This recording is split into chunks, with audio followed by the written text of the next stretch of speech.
Boa noite e bem-vindos. A história de Portugal está de volta à discussão pública e algumas figuras tornaram-se particularmente controversas. Por exemplo, a morte recente de um militar muito medalhado, o Marcelino da Mata, reacendeu o debate, discutiu-se se foi herói ou criminoso e juntou-se a algumas propostas polémicas quanto ao destino a dar a uma série de marcas públicas dos descobrimentos e da era colonial portuguesa.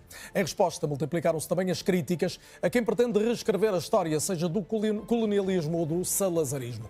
Comigo em estúdio estão o historiador e político também Rui Tavares, a colunista e comentadora Helena Matos e junta-se igualmente à distância os professores António Araújo, jurista e historiador, Francisco Betancourt, especialista em História do Racismo, professor em Londres, e estão ainda neste debate Mamadou Ba, dirigente do SOS Racismo, e João Diogo Barbosa, jurista e comentador em programas de rádio sobre política internacional. Boa noite a todos, bem-vindos. Vamos começar o debate com uma reportagem da jornalista Diana Palma Duarte, que organiza precisamente as polémicas mais recentes.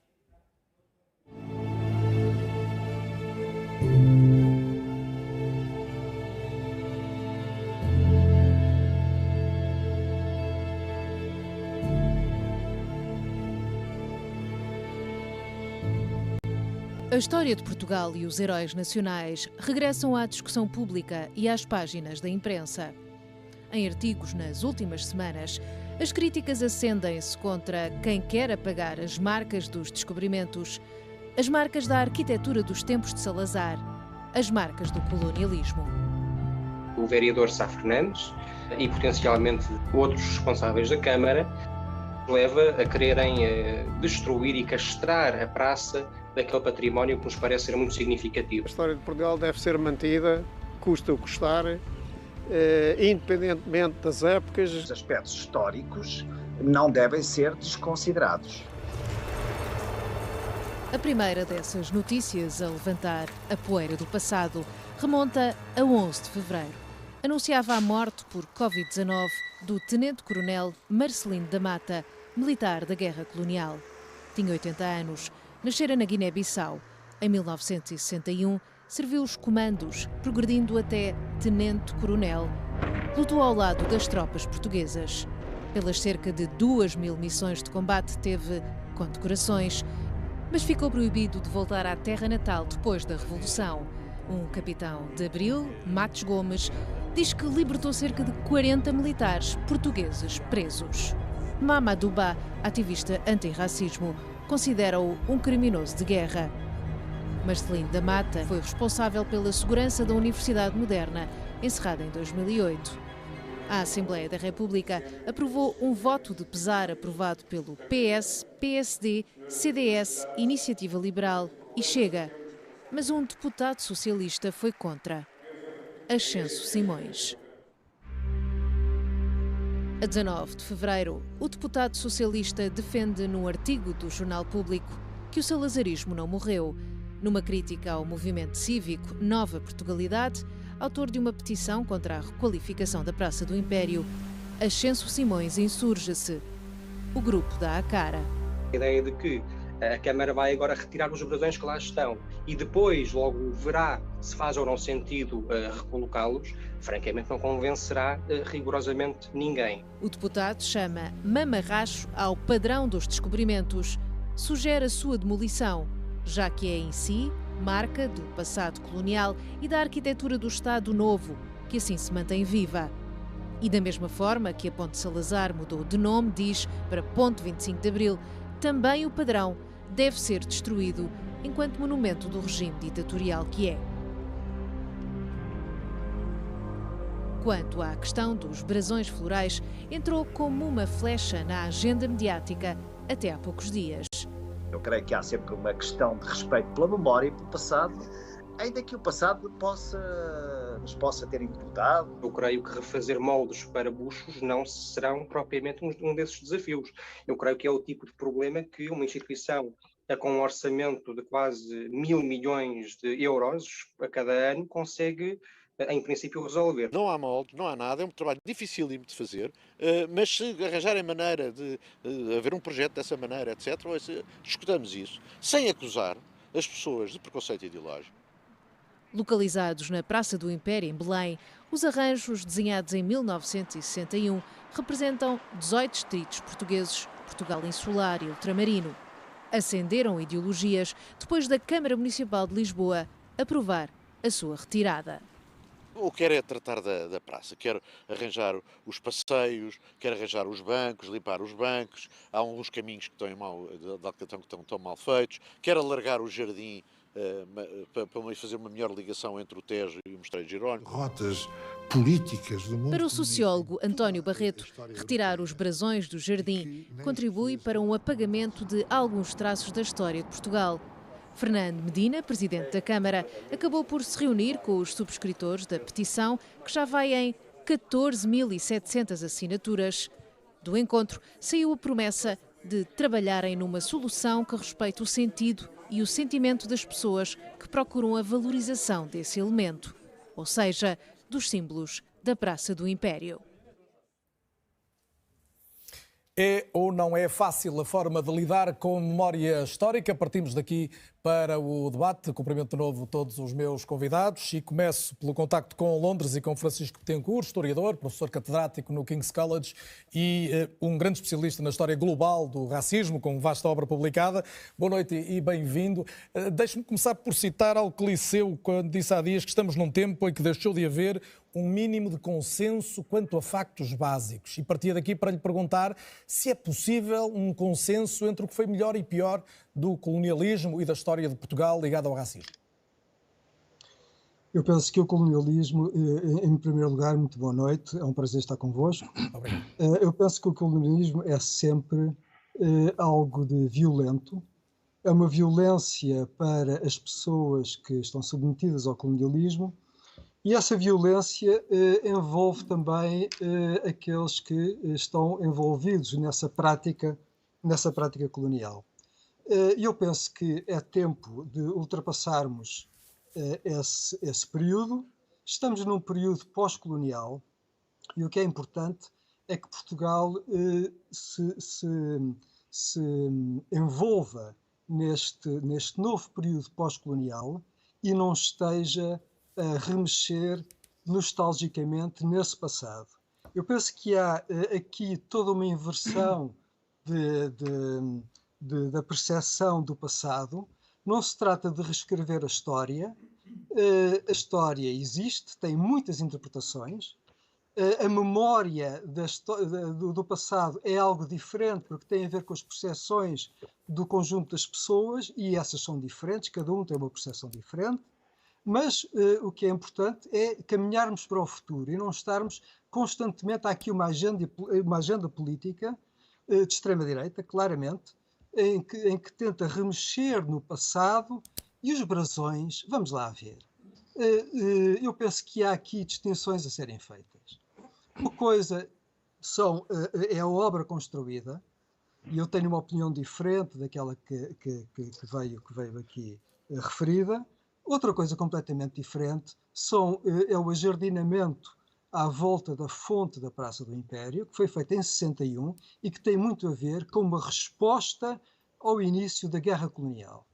Esse ajardinamento já tinha praticamente desaparecido e o que está em cima da mesa neste momento é restaurar um imaginário colonial numa altura que não tem nada a ver com as colónias, isto é, o passado não volta. O que está aqui em questão não é uma reescrita da história. O que está aqui em questão é um aproveitamento político de um jardim que praticamente já não existe para retomar uma nostalgia de um passado colonial que nunca volta.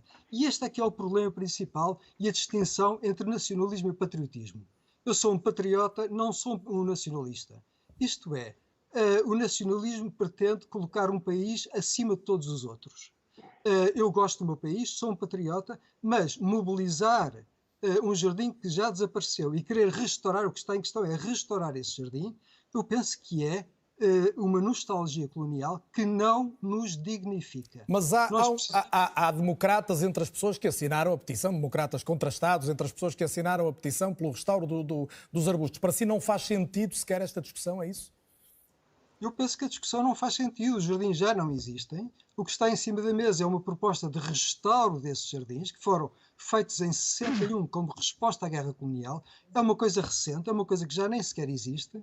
Eu penso que devemos olhar para o futuro e devemos ter uma atitude de ligação com os países independentes e não estar a restaurar brasões que os diminuem, que os humilham, que produzem uma imagem de colónias dependentes de Portugal. Eu penso que não faz qualquer sentido num período pós-colonial em que tem que haver amizade entre os vários países. Portugal tem que olhar para o futuro e não olhar para o passado.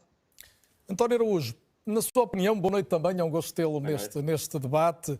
Por que é que estes temas regressam ciclicamente? Temos aqui então uma vontade de utilização política à luz de um determinado contexto social e político, ou temos uma questão de consciência mal resolvida de facto em termos coletivos? Não, há uma utilização política, eu concordo inteiramente com o que disse o Francisco, que aliás aproveito para saudar, há uma óbvia utilização política dos dois lados, penso eu que é dos dois lados. Acho que aqui, como disse o Francisco, o passado não deve ser um território de combate, seria importante olharmos mais para o futuro e estamos a discutir estas questões quando atingimos um valor recorde de endividamento de 268% do PIB. Parece um bocadinho estranho e anómalo que a questão do momento sejam os jardins de Buxo em Belém. E, portanto, acho que o essencial era conseguir, na medida do possível, ultrapassar a mitologia colonial e colonialista do passado, sem dúvida, mas também ultrapassarmos uma mitologia masoquista com que se quer marcar o presente e marcar o futuro. Eu acho que o ponto importante era estudarmos o passado de uma forma distanciada, com a pluralidade de interpretações que é natural no trabalho de historiadores, mas sem, digamos, transportar isto para uma dinâmica conflitual e de confronto com pessoas a chamar criminosos a outros, pessoas a chamarem bandidos a outros. Eu penso que isso em nada dignifica o presente e as grandes questões que temos que resolver no presente são muito mais importantes que brasões de bucho ou que chamar criminosos a pessoas já falecidas. Globalmente, e antes de irmos a essas questões do presente, que será seguramente o tema que quero trazer e desenvolver esta noite, somos um país que lida bem ou mal com a sua história. Nós temos tido momentos em que, aparentemente, deixamos de nos preocupar tanto com estes contextos e, de repente, eles voltam, como eu dizia há pouco. Eu acho que há aqui muito também de uma dinâmica internacional, a que Portugal não pode ser alheio, que é uma dinâmica de revisitação do passado, digamos, do seu passado colonial, e Portugal nisso não é alheio. Portugal, de certa maneira, durante o Estado Novo, esqueceu ou mitificou esse passado colonial. Depois tivemos um período de adormecimento, típico de uma transição para a democracia, e agora, digamos, é uma discussão típica das sociedades pós-industriais, pós-convencionais, que já têm níveis de bem-estar que se podem dedicar a revisitar este passado de uma forma, se quisermos, mais dolorosa. Helena Matos, boa noite também, bem-vinda de volta ao É ou Não É.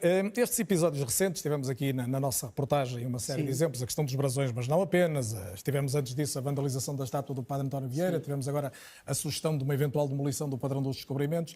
Isto revela o quê?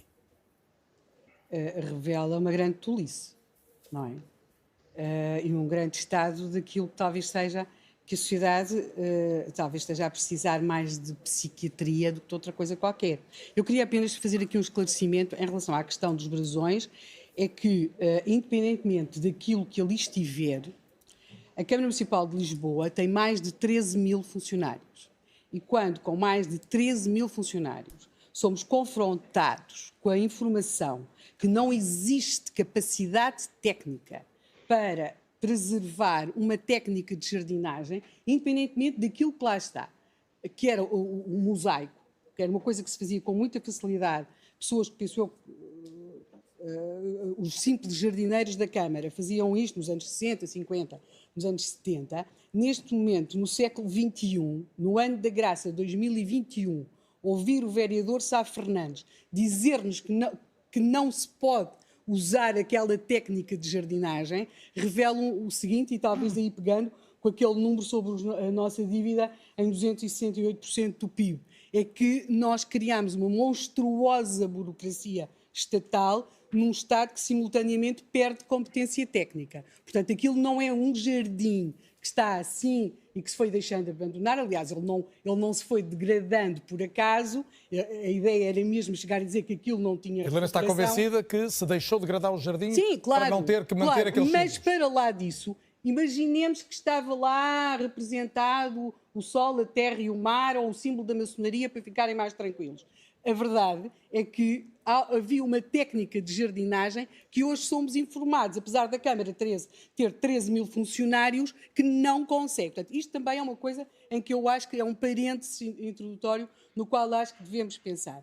Depois, queria chamar a atenção, quero agradecer imenso ao deputado Ascenso Simões só pretender demolir o padrão dos descobrimentos, porque se ele vai por aí fora, também teríamos que chegar à ponte, não é? Por exemplo, à ponte sobre o Tejo, que se chamou Salazar, passou a 25 de Abril. Portanto, qual é que é o critério da demolição? Também vamos ao Hospital de Santa Maria?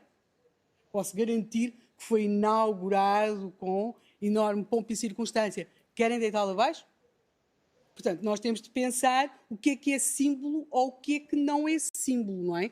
Porque quando começamos com o que é símbolo ou o que não é símbolo, não nos sobra rigorosamente nada, porque tudo pode ser. Depois, pergunto, em relação à questão ainda dos brasões da Praça do Império. Eu recordo que Portugal, e isto aliás é uma polémica que também já aconteceu em Espanha, há inúmeras vilas deste país que têm brasões que, se vamos aplicar o mesmo critério, aí não por causa da questão colonial, mas por causa de mouros sem cabeça e coisas assim do género, que depois também ter-se-á muito que se lhes diga, não é? Por exemplo, portanto, podemos pensar o que é que queremos. O melhor símbolo disto tudo está muito próximo ali da Praça do Império. É o Museu de Arte Popular. O Museu de Arte Popular foi Já não existe? Não, existe. O espólio está todo enfiado nas caves do Museu de Etnologia e não se pode visitar. E porquê? Porque aquelas cabanas de pastores, aqueles carros do Alentejo, aquelas magníficas coleções de barros que estavam no Museu de Arte Popular, acabaram a ser transferidos para as caves do Museu de Etnologia porque achava-se a ideia que, por terem sido recolhidos a quando do salazarismo, podiam dar uma ideia bonançosa da vida dos portugueses. O que a Helena está a dizer é que há preconceito ideológico em relação a uma série de circunstâncias. Claro que há um extraordinário preconceito ideológico. Portanto, não há aqui uma agenda política de extrema-direita? Não, nem de extrema-direita, nem de extrema-esquerda. Agora, é a mesma coisa que em relação ao Tenente-Coronel Marcelino da Mata. Efetivamente, porque é o Marcelino da Mata? Porque não é branco? Então, vamos tirar o bastão de Marechal a Gomes da Costa? Eu recordo que foi nosso Presidente da República, foi crachador da PIDE, não é? Ou não? Vamos fazer de conta que isso não aconteceu? Vamos fazer de conta que o General Costa Gomes não dirigiu uma série de operações militares? Ainda, Simula esteve em Stalingrado a observar a batalha de Stalingrado. Exatamente. Pelo lado mas eu aqui estou com o Marcelino da Mata, não é? Portanto, porquê é que selecionamos o Marcelino da Mata como um símbolo e deixamos de lado o General Costa Gomes? Se calhar apenas porque morreu agora, não, e Costa Gomes já morreu há muita gente. Não vamos ser tão ingênuos. Se calhar porque o General Costa Gomes depois acabou naquelas coisas do Conselho Mundial para a Paz e Cooperação, até esteve para ser um possível candidato presidencial apoiado pelo Partido Comunista Português em 1976. Portanto, não vamos ser assim também tão ingênuos, não é? Rui Tavares, a história tornou-se o palco de um confronto entre uma agenda política de extrema-direita e uma vontade de reescrever a história da esquerda? Não. A vossa pergunta inicial, se é ou não fácil lidar com a memória histórica, a resposta é que não é fácil. Nunca é fácil lidar com a memória histórica. Agora, pode ser desafiante, pode ser entusiasmante, pode ser uma prova de maturidade coletiva por parte de uma sociedade, e temos visto isso em vários países da Europa e do resto do mundo, em que a maturidade com que se olha para o seu próprio passado, com as partes que são trágicas, com as partes que são gloriosas, com as grandes injustiças e crueldades que se cometeram, mas também com tudo aquilo que há de aventura da própria descoberta da humanidade, é um traço decisivo para a maturidade de uma sociedade. Em Portugal, nós, na verdade, não estamos a discutir história. Não estamos a discutir a história de Portugal. Infelizmente, antes o estivéssemos a discutir, porque é muito importante discutir memória histórica para nos podermos projetar no futuro. Pelo contrário, talvez porque falamos pouco de futuro, não se fala há muito tempo de um modelo de desenvolvimento para Portugal para o futuro. Talvez porque não falemos de futuro, porque não sabemos exatamente se o dinheiro que aí vem do plano de recuperação e resiliência vai servir para darmos um salto numa etapa de desenvolvimento ou se vamos com ele tapar buracos. Este entretém de discutir caricaturas acerca da história e caricaturas acerca das posições contrárias é um entretém no qual se aplica muita gente com muito denoto e alguma eficácia.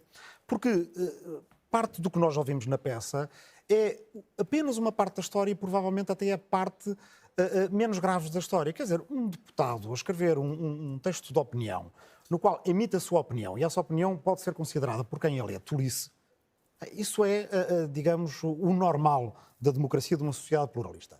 Mas nós tivemos, há pouco tempo, no último mês, um deputado e de extrema-direita e ex-candidato à presidência da República a divulgar o nome e a escola de um professor de escola secundária, um professor de História, porque não lhe agradou aquilo que o professor disse numa aula, que aliás era factual, apesar da gravação dessa aula ser ilegal, era factual. E, portanto, o deputado de extrema-direita na Assembleia da República o que fez foi uma pressão através das redes sociais, colocando em risco a segurança física de um professor de História, num cenário, aliás, semelhante ao que outros fanáticos e fundamentalistas de outro género, islamistas, em França, fizeram, acabando por resultar na morte trágica de um professor. E eu devo lembrar que a extrema-direita em Portugal já matou e já agrediu gravemente muita gente, e, portanto, não é uma coisa, digamos, de sumenos.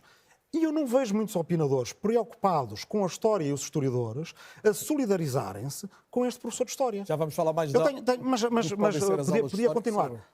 Eu tenho a duvidosa honra de, em Portugal, ter sido objeto não de uma tolice de um eurodeputado e de um deputado, mas de uma pergunta parlamentar de um partido político em Portugal, do CDS, pelo facto de ter passado um excerto de uma intervenção minha, de um programa de televisão, numa aula da telescola.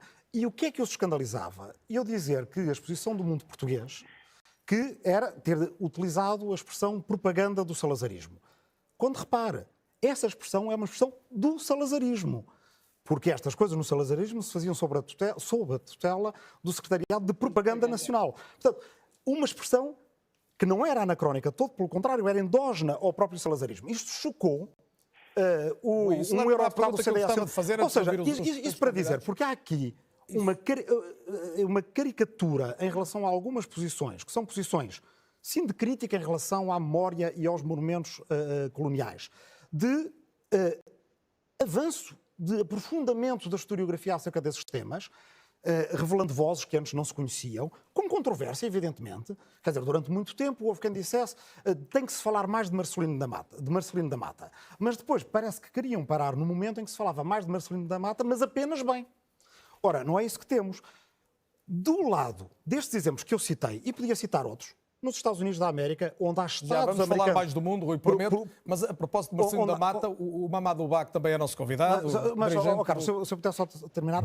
Já é a terceira vez que eu vou deixar terminar. Que estão proibidas de utilizar certos materiais históricos e certas investigações históricas. Eu aí não ouço este tipo de solidariedade. Que ouço com um jardim que não era assim originalmente, que se for restaurado não terá aqueles brasões, porque o projeto de arquiteto para aquele jardim não era ter aqueles brasões. Muito bem, mas vamos avançar em relação aos brasões, que não é seguramente a questão mais relevante, e até há muita gente que nunca viu sequer os brasões, mas sobre o pretexto que trouxe o debate, e o debate faz sentido. Mamadou Ba, boa noite e bem-vindo, do SOS Racismo, antigo dirigente do Bloco de Esquerda também. Mamadou, o Mamadou defendeu uma série de... Além de ter considerado que Marcelino da Mata era um criminoso, ao contrário de muitos que pensam que ele foi um herói da guerra colonial, e isso poderá explicá-lo melhor, obviamente. Da Mata, é óbvio, quem levantou, quem se lembrou de Marcelino da Mata foi o CDS-PP e o Chega. E não o fizeram de uma forma inocente.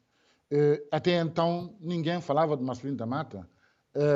Portanto, o que eu disse, e voltarei a reiterar, creio que eu não estou a julgar o Marcelino da Mata enquanto soldado que tinha optado estar do lado do exército colonial.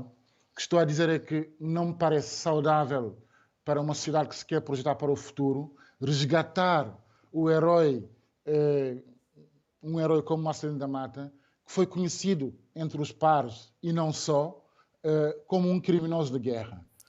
Não me parece que em democracia seja aceitável que haja honras de Estado a alguém que cometeu crimes de guerra. Ficou claro. Em relação à minha pergunta, até onde é que vai a sua vontade de alterar designadamente as marcas do colonialismo português em Portugal de hoje? Não, nós queremos alterar, não são as marcas em si. O que é mais importante alterar neste momento na nossa sociedade é perceber se nós queremos nos projetar para o futuro. Porque, evidentemente, a mim choca-me muito esta esquizofrenia em que nós estamos instalados, em que há quem não se quer responsabilizar pelo passado, pelas vilanias do passado, mas que esteja muito disposto a enaltecer os crimes ou os protagonistas deste passado. Há pouco a Helena Matos falava que o Marcelino da Mata foi referido por ser negro. Ora, quem se referiu ao Marcelino da Mata é um negro que está a falar com ele. Portanto, a minha posição não tem a ver com dimensão cromática do Marcelino da Mata, tem a ver com a substância ideológica que ele transporta.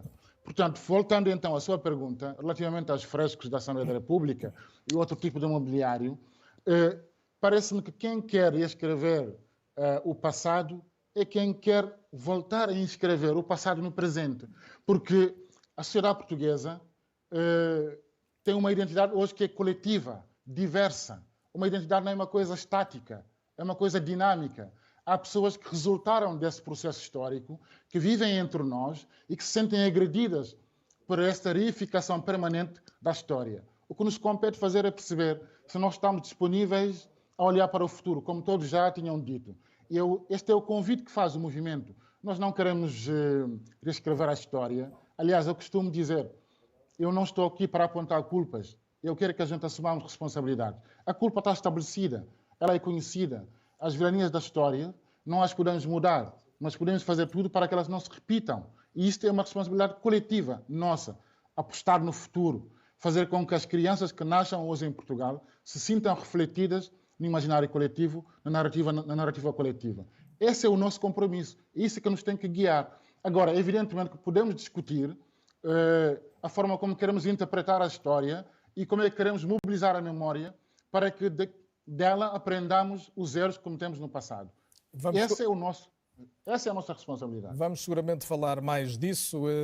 Helena Matos, a explicação do Mamadou Ba, no seu entender, esclarece as controvérsias recentes e as posições tidas como mais radicais dos movimentos antirracistas? Não, eu acho curioso que se considere, e não é de maneira nenhuma, uma circunstância exclusiva do discurso do Sr. Mamadou Ba, que é a ideia, e pegando aqui no caso do Marcelino da Mata e dos outros comandos africanos, os chamados comandos africanos, que aliás nunca é tarde demais recordar que foram, na maior parte deles, assassinados, fuzilados e alguns deles queimados.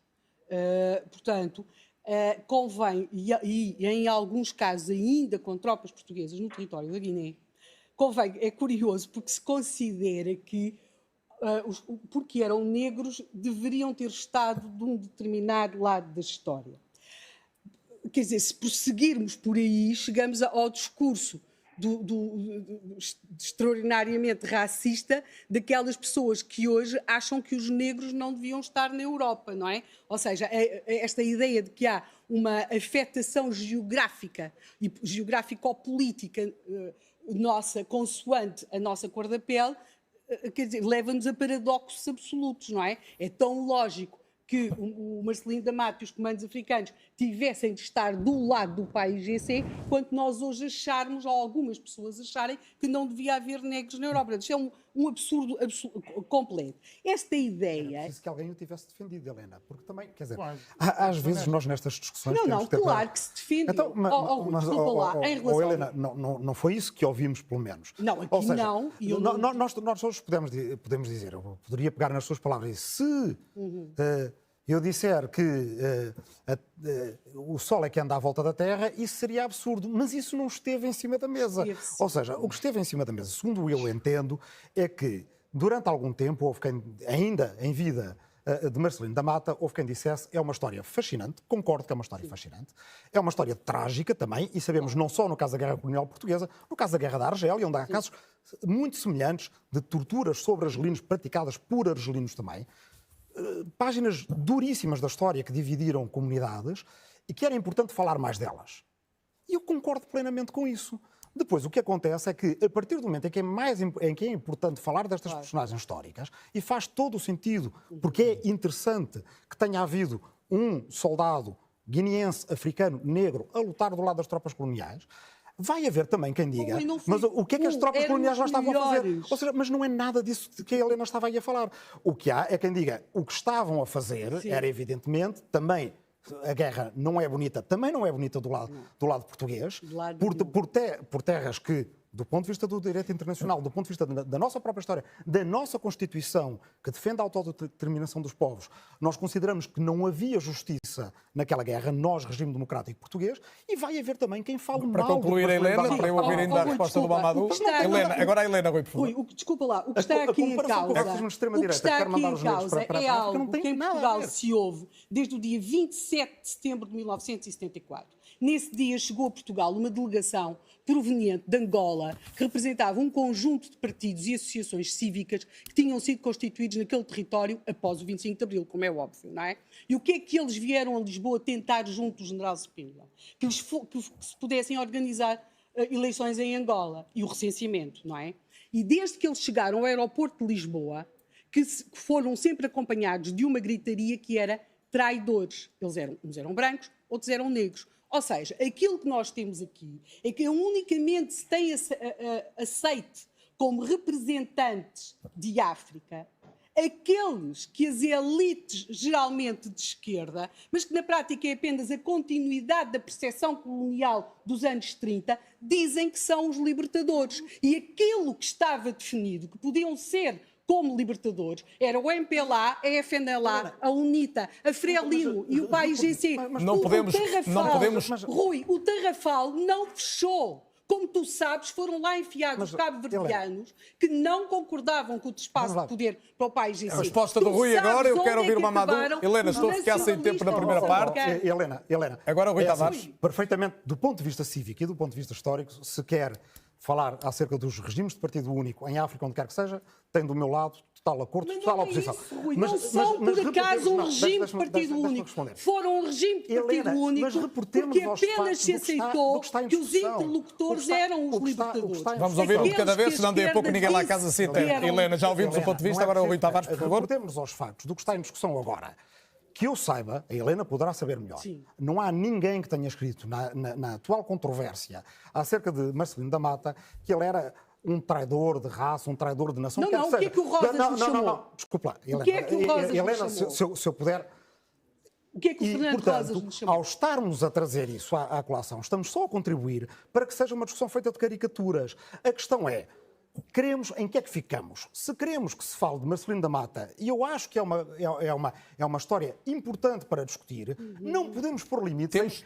Temos que avançar, até porque para muita gente... Desde que se fale bem. 30 segundos só para o Mamadou. Eu peço desculpa, eu creio que já ficou claro o vosso ponto de vista e não podemos ficar apenas neste debate, mas o Mamadou, do seu ponto de vista, ficou claro aquilo que quis dizer sobre Marcelino da Mata? 30 segundos mesmo só para fechar este assunto. Só uma nota. É lembrar que o Marcelino da Mata esteve envolvido em ações que foram condenadas pela comunidade internacional, nomeadamente pela ONU, por práticas de crime de guerra. Portanto, foi o que eu ressaltei, é o que eu reafirmo. Não entendo como é que no século XXI, em pleno regime democrático, sintamos a necessidade de honrar alguém que foi condenado por crimes de guerra. Não condenado ele próprio, os pontos de vista claros em relação ao assunto em concreto, mas daqui a pouco vamos ter que avançar, olhar o presente à luz destas divisões que, como acabamos de perceber nos últimos minutos, ainda são muito concretas na sociedade e na opinião em Portugal, na opinião histórica e política, mas eu queria trazer, até por causa de estarmos, como dizia agora o Mamadou, no século XXI e no ano 21, curiosamente,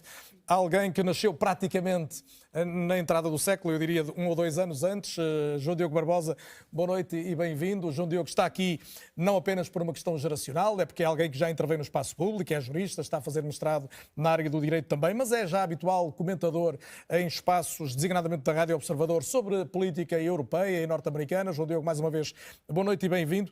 Eu disse não é pela questão geracional apenas que está aqui, mas obviamente que essa conta, que é importante ter a voz de alguém que nasceu, corrigir-me-á ali por 97, 98, deve ter sido, e que recebeu toda esta informação sobre o que foi a história, e particularmente a história recente portuguesa, nas aulas de história, nos meios de comunicação social, nos debates em que já participou. Primeira pergunta, então, depois deste introito, é que sentido tem para si este debate que estamos aqui a fazer hoje? Bom, boa noite, Carlos, e boa noite ao painel.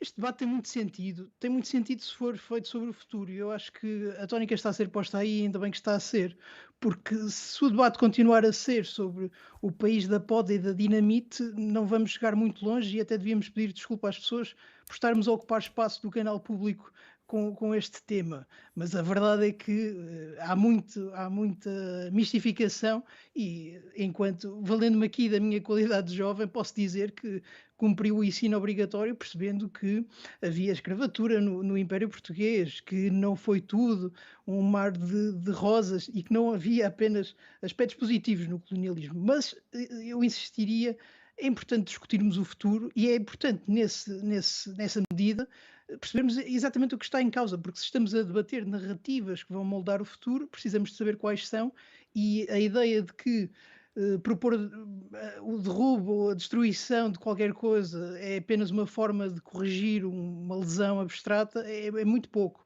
E eu gostava de perceber mais o que está em causa e acho que não existe. Mas é um daqueles debates que contribui negativamente para a balança comercial, que vem de lá de fora e que se repete um bocadinho por todo o mundo. É mais uma questão do tempo, deste tempo, do que uma questão exclusivamente de um país que tem um passado colonial. Já vamos olhar mais o mundo, aliás, vamos recomeçar a segunda parte daqui a pouco, ou vamos começar a segunda parte, recomeçar o programa, precisamente com uma reportagem que tenta também traçar uma panorâmica sobre esta discussão no plano internacional, mas não queria ir para intervalo sem lhe perguntar mais isto, João Diogo. Se lhe parece, à luz de alguém que recebeu toda esta informação já pela história, porque não a viveu, se muito do que estamos aqui a discutir lhe chega como algo que tem a ver com a história recente, ou seja, se lhe parece que há marcas que são ainda muito frescas, a história faz-se com algum distanciamento, mas há aqui marcas muito frescas. Estamos a falar aqui de uma história de muita gente, que falamos do Marcelino da Mata, morreu há dias, muita gente está viva e foi protagonista desta história. Sim, aqui a distinção entre história e política é muito ténue e isso é evidente, sobretudo para alguém com a minha idade. Aliás, parece sempre que alguém da minha idade teria de estar envolvida na destruição das estátuas. Não é o meu caso, infelizmente, mas eu acho que é uma questão política, sobretudo, e não se pode fazer história completamente enquanto há pessoas vivas, enquanto as pessoas que viveram os factos continuam por aqui e, aliás, o que nós vimos com a questão de Marcelino da Mata foi a de que houve uma lesão, houve um dano muito concreto a pessoas que combateram na guerra colonial, a pessoas que não combateram até por especial ideologia, mas porque foram obrigadas e não houve grande sensibilidade para a sua posição. Isso foi muito negativo de assistir. Muito bem, já voltaremos à conversa. Segue-se uma pausa que tem pouco mais de 5 minutos. Voltaremos a seguir para olhar o mundo e para focar este debate no presente, até porque há divisões ideológicas que marcam a atualidade em Portugal e, obviamente, no mundo. E há muitas dúvidas sobre até que ponto o fascismo ou os fascismos podem, e os racismos, aliás, queria dizer, o fascismo e os racismos podem acabar por condicionar também uma série de opções políticas e o futuro imediato. Até já. Temos hoje a capacidade do país de lidar com a memória histórica e é daqui que retomamos o debate. António Araújo, chamo à conversa outra vez. Uma coisa é o colonialismo, outra é a guerra colonial, outra ainda diferente é o Estado Novo e convém fazer esta distinção porque muitas vezes acabamos a tratar as coisas diferentes como se fossem idênticas. E digo isto para lhe perguntar se este debate está tão vivo como víamos ainda na nossa primeira parte, porque, em boa medida, a democracia dos primeiros anos não foi logo debater crimes de guerra ou esse passado recente. Não, eu acho que há aqui várias questões, que, aliás, aproveito também para comentar um bocadinho o que foi dito na primeira parte. Desde logo, nota-se, em relação à questão dos buchos e Jardim de Bucho, não vou abri-la, mas que a Câmara não tem sequer coragem de dizer se quer ou não quer os Jardins de Bush ali. Devemos lembrar que aquela praça se chama Praça do Império e, portanto, não estou a defender que devam estar os Jardins de Bush, estou a dizer que a Câmara não tem sequer coragem e alega razões que não é capaz, não tem condições técnicas ou pessoais para fazer a recuperação dos jardins, o que é um bocadinho ridículo, como disse bem a Helena Matos. Agora, não faz sentido, também estamos a perder muito tempo com isso, nem sequer com a questão de chamar criminoso de guerra ao Marcelino da Mata, sem identificar crimes em concreto que ele tenha praticado. E eu acho que esse nível de debate tem nada a contribuir para aquilo que foi dito, inclusive pelo Mamadou Ba, que temos que olhar para o futuro. Realmente não é através do insulto que poderemos olhar devidamente para o futuro e afrontar questões que são muito importantes e mais importantes até do que estamos a discutir se o salazarismo enfrentou ou não o passado colonial, que enfrentou mal, e se a pós-revolução também o enfrentou ou não. Mas discutimos, por exemplo, questões como porque é que os censos que estão em curso este ano, uma questão que penso eu muito mais relevante do que os Jardins de Bush ou o legado de Marcelino da Mata, porque é que os censos deste ano não incluem, como foi aliás pedido pelo SOS Racismo, uma pergunta sobre dados étnico-raciais? Porque é que o Governo não incluiu essa pergunta, tal como vinha sido pedido por vários grupos de trabalho, inclusivamente até pelo Mamadou Ba e pelo SOS Racismo e outras organizações, porque se nós quisermos enfrentar a sério as questões de discriminação racial evidentes da sociedade portuguesa, e não vamos falar do passado, vamos falar do presente, que acho que é muito mais importante, nós devemos ter uma noção mínima da composição étnico-racial da nossa população, para que não se continuem a haver mitos sobre isso, para que não haja pedidos de deportação de pessoas que são cidadãos nacionais, para que afrontemos questões como a subrepresentação ou não de certas etnias no sistema de ensino, no sistema político e noutros pontos, e, ao contrário, a sua sobre-representação em profissões mais precárias, como aliás se viu durante a Covid-19, em que nós, nos tempos de confinamento, se andássemos nas ruas, o que víamos era pessoas de etnia negra que eram as que eram obrigadas a trabalhar. Portanto, os censos são uma oportunidade desaproveitada de termos pelo menos uma radiografia mais concreta dessa realidade. Que é o que existe em vários países anglo-saxónicos, no Reino Unido, na Irlanda, existe nos Estados Unidos, no Canadá. Não existe, porque se considerar que seja discriminatório, em França e outros países de tradição francesa, como o Luxemburgo, e essa sim seria foi uma oportunidade perdida para termos uma radiografia a sério da composição étnica da sociedade portuguesa, através de perguntas anónimas, facultativas, que nos permitiriam, sim, afrontar o futuro, em vez de estarmos com estas eternas questões do salazarismo e do... Porque, disse o António Araújo, há situações de racismo na sociedade portuguesa, percebi bem? Bem, basta ver a composição de uma série de esferas, desde a esfera empresarial à esfera política, etc., e só poderemos ter a noção e vemos essa composição e vemos a presença de cidadãos de outras etnias. Mas só podemos ter a noção do grau efetivo de discriminação que tivermos e portanto, deixamos as questões de conversa de café, se tivermos uma noção clara da composição estatística da população de outras origens étnico-raciais. Coisa que se podia ter sido feita este ano. O INE promete para o segundo semestre deste ano fazer um inquérito sobre esses dados, mas, estranhamente, não se incluiu essa pergunta, como digo, facultativa, nos censos que irão ter lugar este ano. E, portanto, e com isso vamos adiar mais 10 anos, termos um retrato fidedigno da composição étnico-racial da nossa população. Seria fundamental para percebermos onde é que está a discriminação, onde é que há pontos que as pessoas estão sobre-representadas e outros que estão subrepresentadas. Helena Matos, concorda que genericamente há uma sub-representação ainda de uma série de minorias e há uma discriminação na sociedade portuguesa? Existem várias discriminações. Quer que eu lhe fale sobre a discriminação às mulheres mais velhas, por exemplo? A questão das mulheres, devemos trazê-la aqui ao debate, estou a falar não é fácil trazer mulheres ao debate. Eu estou a falar das mulheres mais velhas, concretamente. Portanto, basta ver, se quiser ver, por exemplo, o que vão ser os comentários a este debate, e veja, por exemplo, alguns comentários que podem lá surgir sobre mim. Portanto, claro que existem discriminações. Também é um sintoma deste tempo, já fazemos os debates a pensar no que se vai dizer dos debates. Existem imensas discriminações. Em relação a isto, disse o António Araújo, há duas questões. Em relação à primeira, que é, e que também vem um pouco na linha, ou seja, quando de facto se começa a debater e quando se vai um pouco contra aquilo que é a linha dominante, e que é entender que os discursos das libertações não são discutíveis, quando se começa a debater, então já não vale a pena debater o passado. Debater o passado é uma perda de tempo, agora que coisa tão inútil, estar a explicar que os nacionalistas africanos, brancos e negros, foram as primeiras grandes vítimas daquilo a que aqui se chamou processos de libertação. Nós agora ninguém defende regimes de partido único em África, mas na verdade em 74, 72 defenderam-nos. Portanto, a questão é que quando se começa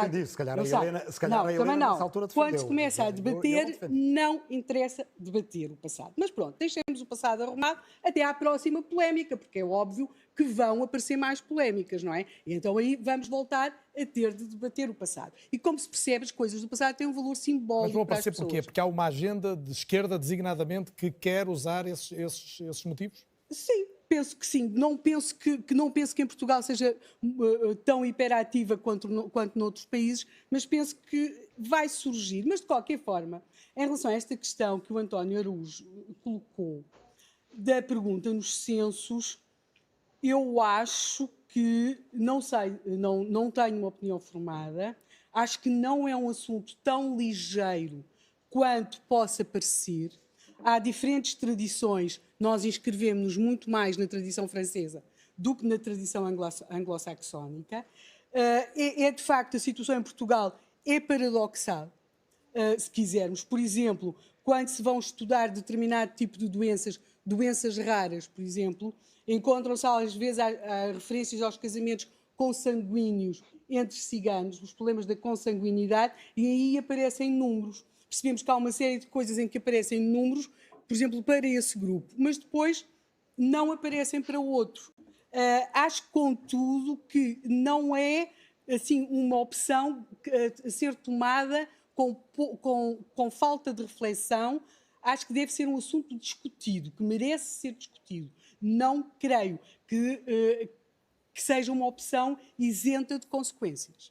Francisco Betancourt, volto a si, ao contacto com Londres. O Francisco Betancourt, e parto da sua definição de racismo, preconceito quanto à descendência étnica combinado com uma ação discriminatória, isto de uma forma sintética, mas penso estar a ser fiel em relação ao que escreveu. O racismo, neste sentido também, que acabava de ser aqui discutido pelo António Araújo e pela Helena Matos, e o que pode representar concretamente da discriminação ainda de uma série de pessoas, vai existir sempre? Isto é imutável?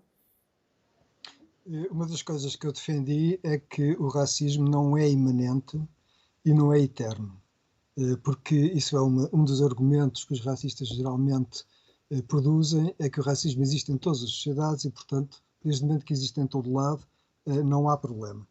Eu não penso isso e tentei demonstrar que, historicamente, não é o caso. Há conjunturas precisas históricas em que o racismo emerge e a discriminação emerge. E é isso que nós temos que tentar compreender. E as questões políticas são determinantes? Eu peço desculpa e a seguir vou ouvi-lo sem interromper, mas as questões políticas são determinantes para que possa emergir pontualmente, possam emergir essas manifestações de que fala? Certamente. O racismo é sempre mobilizado por projetos políticos. Não há nada de inocente e de espontâneo nas emergências racistas. Trata-se de luta por monopólio de recursos económicos, sociais, políticos. E nessa luta pela monopolização dos recursos, o racismo é uma das armas que é utilizada. Mas voltando à reflexão do António Araújo, com o qual estou de acordo, perdemos esta oportunidade de introduzir a questão da definição étnica e racial no recenseamento de 21, e nós não temos estatísticas. O problema aqui é que não há estatísticas em Portugal de acesso a emprego. Como é que as minorias étnicas têm acesso à escola, como é que têm acesso à universidade, como é que têm acesso ao emprego? Nós não temos estatísticas básicas que nos permitam compreender qual é a situação do nosso país em relação a minorias. Mas temos a única estatística que existe é a estatística das sondagens de opinião europeias sobre racismo. E essas estatísticas são bastante preocupantes, porque a população portuguesa revelam que a população portuguesa tem opiniões racistas que estão na cauda da Europa, o que significa que não absorveram o padrão antirracista que se seguiu à Segunda Guerra Mundial e, como se sabe, com a devastação de 6 milhões de judeus exterminados, com muitos outros milhões de eslavos, ciganos e outras, ou Roma, e outras populações étnicas da Europa. Portanto, não existe uma absorção dessa norma antirracista, o que significa que há um fracasso completo de educação cívica e do programa de educação da democracia.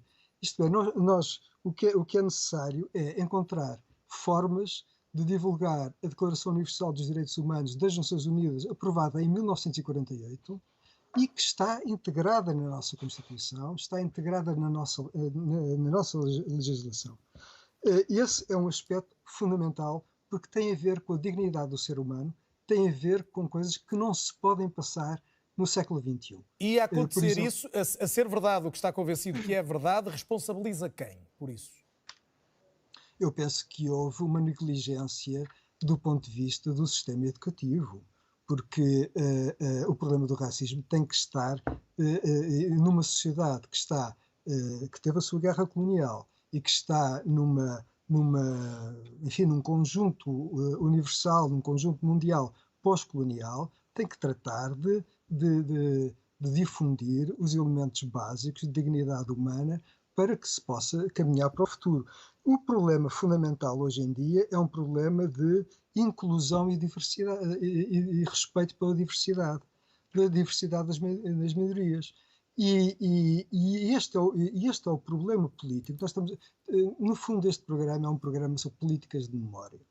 E as pessoas estão a mobilizar memória do passado de uma maneira nostálgica, ou uma minoria está a mobilizar essa memória do passado para um combate ideológico atual. E é isso que eu penso que devemos rejeitar, porque o passado não pode ser mobilizado dessa maneira por uma agenda política muito restrita. Portanto, o problema do antirracismo é um problema fundamental. Permita-me só dar esta imagem. O que se passou, por exemplo, com os abaixo-assinados de deportação do Mamadou Ba é algo que é impensável. Isto é, o Mamadou Ba é um cidadão português e fez o seu papel de alertar para o racismo na sociedade portuguesa, tem feito esse papel. Eu penso que é um papel muito importante e não é possível que ele seja objeto destas ameaças. São formas de intimidação, são formas completamente anticonstitucionais. As pessoas sabem que são anticonstitucionais e isto é completamente contrário a toda a ideia de dignidade dos seres humanos, toda a ideia de construirmos uma sociedade futura em que as pessoas sejam iguais e tenham as mesmas oportunidades e que as minorias estejam bem representadas na sociedade. E é este elemento de constitucional e de inclusão que tem estado a ser discutido noutros países. Deixe-me ouvir também a opinião de outros convidados precisamente sobre isso. Deixe-me só introduzir, porque eu já sei que provavelmente não vou voltar a falar. Ainda vai. Espero que ainda tenhamos tempo. Só introduzir uma coisa. Eu ensino numa universidade britânica e temos discutido muito o problema do género, por exemplo, as bibliografias que são bibliografias há uns 10 anos atrás exclusivamente masculinas, só de autores homens, e hoje em dia discutimos muito a inclusão de mulheres nas bibliografias também, e temos discutido neste momento, e estamos a discutir nos últimos anos, a descolonização dos currícula. Isto é, encontrarmos também autores que sejam autores de África, sejam autores das minorias de Inglaterra e de outros países, que tenham contribuído para a reflexão histórica, que tenham refletido para o debate, não só na história como noutras disciplinas. E esta ideia de descolonização é uma ideia fundamental que tem estado no centro do debate universitário em vários países e que ultrapassa muito o debate universitário. E, portanto, eu penso que é outro aspecto que nós temos que entender, que vai chegar a Portugal seguramente, e está a chegar, e eu penso que temos que ter... O Cavaleiro de Oliveira, que era um livre pensador do século XVIII, dizia que Portugal estava com o relógio atrasado 50 anos face aos outros países da Europa. Eu penso que a situação em Portugal é muito mais complexa hoje em dia. Temos uma boa parte da população que está completamente em sintonia com o que se passa no resto do mundo e temos uma ínfima minoria de nostálgicos do tempo do Salazar, mas é uma muito ínfima minoria, mas ativa, que procura mobilizar pessoas e que está com 80 anos de atraso. E este olhar para o passado é um olhar completamente estéril, improdutivo e que as pessoas devem rejeitar. António Araújo, partilha desta leitura de que há um país com extremos, extremismos muito marcados hoje? Não. Eu tenho alguma dificuldade em acompanhar o Francisco, porque acho que se queremos realmente tratar as questões olhando para o futuro, não podemos ver isto só numa questão de haver uma minoria nostálgica do salazarismo. Acho que as questões são um bocadinho mais complexas do que isso, porque se pode dizer que há uma minoria nostálgica do salazarismo, também há minorias ou não minorias ou vanguardas que estão um pouco apostadas em atacar tudo aquilo que diz respeito ao nosso passado. Eu posso dizer que ainda me recordo, uma vez fui até com a Helena Matos apresentar um livro do Padre António Vieira e fomos atacados por estarmos a apresentar um livro do Padre António Vieira que era um livro de defesa dos índios. Portanto, o Padre António Vieira ser figurado como um colonialista ou um fascista, vá lá, do século XVII, também é uma forma de olhar para o passado muito ideológica. Acho isso, quando se começa a misturar política e história, ninguém está inocente. Acho que as duas ideologias mais extremas estão um bocadinho contaminadas por isso. E daí a minha ideia de ser necessário, sobretudo, enfrentarmos problemas que Portugal tem no presente. Falei do endividamento, falei agora nesta discriminação racial. Eu não tenho a certeza, porque acho que esses dados são um bocadinho aproximativos, que nós tenhamos níveis de discriminação racial mais intensos do que noutros países. Por exemplo, alguns sociólogos, como o Jorge Vala, falam que nós temos um racismo subtil, que é um racismo se calhar mais enganador, porque vive na consciência de que não existe, portanto temos aquela ideia de que não somos racistas. Agora, penso que também o nosso racismo não é acompanhado de manifestações de violência, até física, que ocorrem noutros países, como França, etc, etc. Há casos pontuais de violência, mas com tudo o que se pode dizer, nós não temos situações similares ao que se passou com o George Floyd ou coisas assim, pelo menos que se saiba. Pego precisamente no exemplo da morte de George Floyd. No ano passado, em Minneapolis, reforçou os argumentos do movimento Black Lives Matter e originou uma onda de contestação a nível mundial. Nos Estados Unidos foram derrubadas e vandalizadas dezenas de estátuas de figuras esclavagistas ou ligadas à era colonial. Na Europa tornou-se controverso até o nome de ruas, praças e símbolos do passado que estavam presentes no espaço público. O caso não é, pois, apenas português. De um lado, os que defendem que é tempo de mudança, do outro, quem acredita que a história não pode nem deve ser apagada. É o que conta agora o jornalista da RTP, Pedro Oliveira Pinto. They've not given up, and it looks like it's very close to toppling. Here we go, Wesley.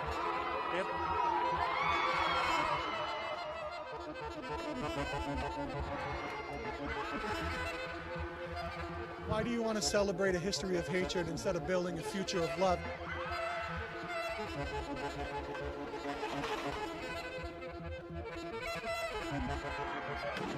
I feel like this is a volcano that's finally erupted, and the changes have truly come to America.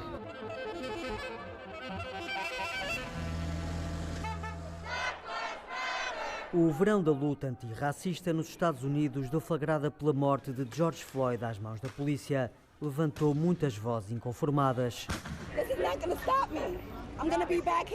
e derrubou outras há muito tempo erigidas.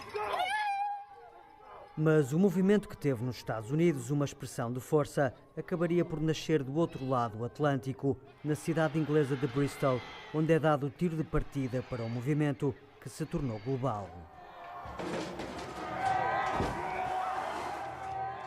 Derrubada e atirada ao rio a estátua de Edward Colston, um traficante de escravos, deu o mote para o questionamento mundial em torno dos símbolos do passado. Nos Estados Unidos, a ira voltou-se para as estátuas dos líderes confederados, mas também para figuras como as dos ex-presidentes George Washington e Thomas Jefferson, que foram donos de escravos.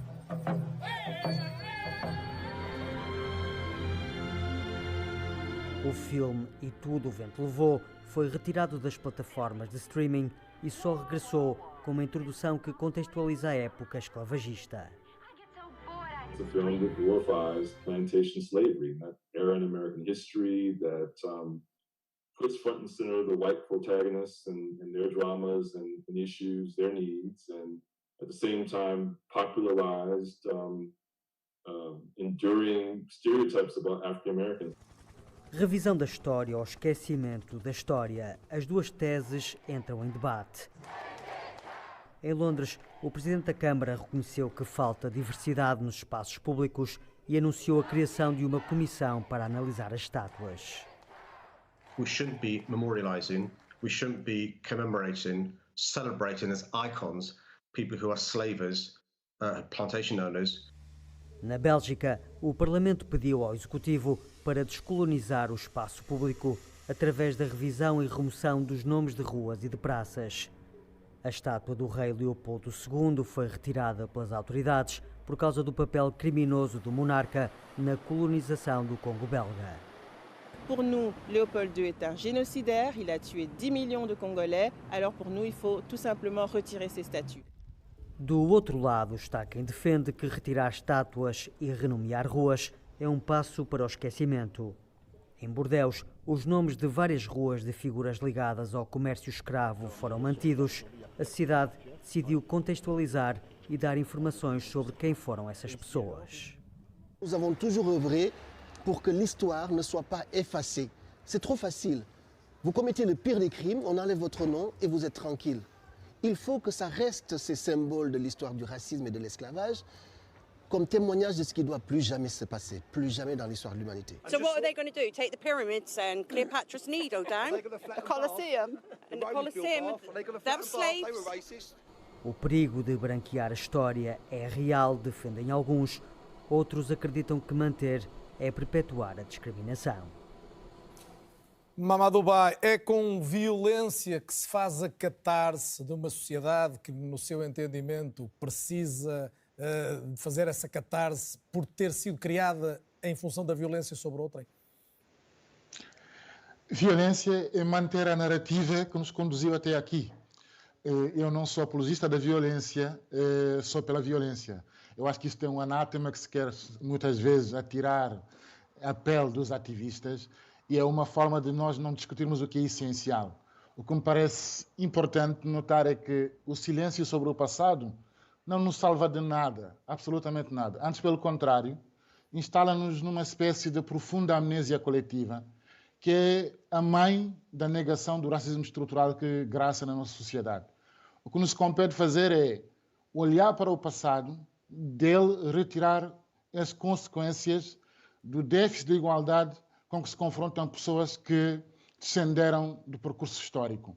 E o déficit de igualdade é muito visível. Há pouco falou-se da não inclusão da pergunta sobre a pertença étnico-racial nos próximos censos. Foi um erro, foi uma oportunidade perdida, porque vamos perder 10 anos para podermos elaborar políticas públicas concretas, orientadas para as desigualdades com que se confrontam as pessoas racializadas, ciganas, negras, imigrantes e outras minorias, porque sem conhecer a realidade não se pode interferir sobre ela. E eu acho que é sobre isso que temos de discutir. Evidentemente que quem não quer discutir o futuro, quem quer se manter num estado de negação permanente, pode ter sempre a tentação de querer convocar o passado como instrumento de disputa sobre a memória. O que me parece essencial não é só nós discutirmos, claro que temos que discutir sobre a memória e aprendermos com ela, mas temos que disputar a memória que nós queremos construir para o futuro. Ou seja, eu tenho muito mais saudade do futuro, como se diz, de que saudades do passado. Mas eu vou ficar mais uma citação sua, se me permite, Mamadou, porque gostava de perceber o seu ponto de vista, quando diz que a negação do racismo, onde se encurralou a maioria da sociedade e das instituições. Está convencido que a maioria da sociedade e das instituições portuguesas, a maioria, volto a dizer, está encurralada numa negação de que o racismo existe? Está. Exemplos disso? Exemplos disso foi o último inquérito que o próprio Francisco citou, da European Social Survey, onde nós temos 63% dos portugueses que acreditam na superioridade civilizacional ou cultural. Em que, nesse inquérito, apenas 11% da população não acredita em nenhuma das hipóteses de superioridade. Esse número, se nós o lermos de uma forma inversa, deve nos preocupar, porque podemos sempre dizer que uma leitura a dizer que são 63% que possam acreditar numa superioridade cultural ou civilizacional pode ser enviesada. Agora, serem apenas 11% que não professam nenhum sentimento de superioridade é um dado absolutamente preocupante e mostra o caráter estrutural do racismo. E nós, falou o António Araújo, olhamos para o espectro político-partidário, olhamos para o espaço público, para o espaço mediático. Quantos comentadores negros tem a RTP, que é o canal público? Comentadores negros ou racializados. Quantos pivôs negros tem o canal público? Temos alguns. Mas quantos em proporção? Temos, desde logo, temos a RTP África, tem uma série de gente negra, temos um comentador de futebol, o Blessing Lemoine, que é de cor também. Estamos a falar de Portugal, não vamos agora outra vez... Não, mas estou a falar da RTP África em Portugal. Não vamos outra vez tirar o sujeito racializado. Não, estou a falar em Portugal. Mas como sabe, a RTP África tem a sua missão e a sua função, que é fazer a ligação entre Portugal e os países de língua portuguesa. Portanto, não é a mesma coisa. Mas, de todo modo, o que eu quero dizer é que nós, olhando para o espaço mediático, o espaço político, o espaço empresarial, vemos uma monocromacidade clara, que mostra que há uma questão estrutural de representação e de visibilidade dessas pessoas. Mas não concorda que está a mudar, que já há mais exemplos exatamente do contrário? São obviamente minoritários, mas que há cada vez mais presença? Está a mudar graças à mobilização dessas pessoas, como é óbvio. Há sinais de mudança, mas elas são ainda muito incipientes e parece-me que para que a mudança se concretize de uma forma efetiva é preciso que os partidos deem maior centralidade política à questão racial. João Diogo Barbosa, a sua sensibilidade diz de que nasceu e cresceu num país onde há uma negação maioritária de que o racismo existe? Eu acho que aqui é importante notar que não posso representar todos os jovens. E dito isso, a minha experiência é de que é evidente que há racismo, tal como é evidente que há homicídios e há uma série de crimes que nós reprovamos, que nós procuramos suprimir ao máximo e, aliás, se possível, viver num mundo sem crime, nós aceitaríamos. E é por isso que temos condutas reprovadas, que desenvolvemos esforços para que essas condutas se tornem cada vez mais reprovadas na sociedade, mas diria que a experiência aqui é muito importante e certamente que há gente que experimentou isso até na pele, experimentou isso diretamente e, portanto, aqui a minha experiência de um observador não será realmente a mais útil, penso. Habitualmente o João Diogo é observador da história, da história política ou da política internacional atual. A história é um palco da polarização e este tipo de debates como fazemos hoje, mas muito do que vimos aqui nesta reportagem, que pontuou circunstâncias internacionais, a história tornou-se palco da tão falada polarização da política nos dias de hoje, nos Estados Unidos, na Europa? Sim, tornou-se, mas a história sempre foi um palco principal da política e é normal que assim seja, e foi isso que eu quis dizer na primeira intervenção. Mas os derrubos das estátuas não aconteceram sempre, não é? Eu cresci durante várias décadas em que isto não acontecia, não é? Por acaso, a questão da destruição de arte vem até desde a antiguidade. Mas com esta dimensão que atingiu nos últimos mas lá está, isto representa um movimento político por si só. E que eu diria, se calhar, negando um bocadinho a tese do professor Francisco Tencourt, que é mais uma questão da esquerda e de uma divisão da esquerda que aparece talvez ali no final da década de 70, início de 80, em que há claramente o início de uma fratura daquela esquerda tradicional e clássica que nós conhecíamos, da luta de classes, para uma nova esquerda que, aceitando ao princípio o capitalismo e o neoliberalismo, começa a tentar desenvolver outras preocupações e dentro do sistema económico procurar defender as minorias e ajudar a que a igualdade fosse atingida no plano da lei. E eu acho que é importante introduzir este movimento do derrubo das estátuas e da renomeação de edifícios públicos muito nessa ótica de um conflito entre duas visões de esquerda.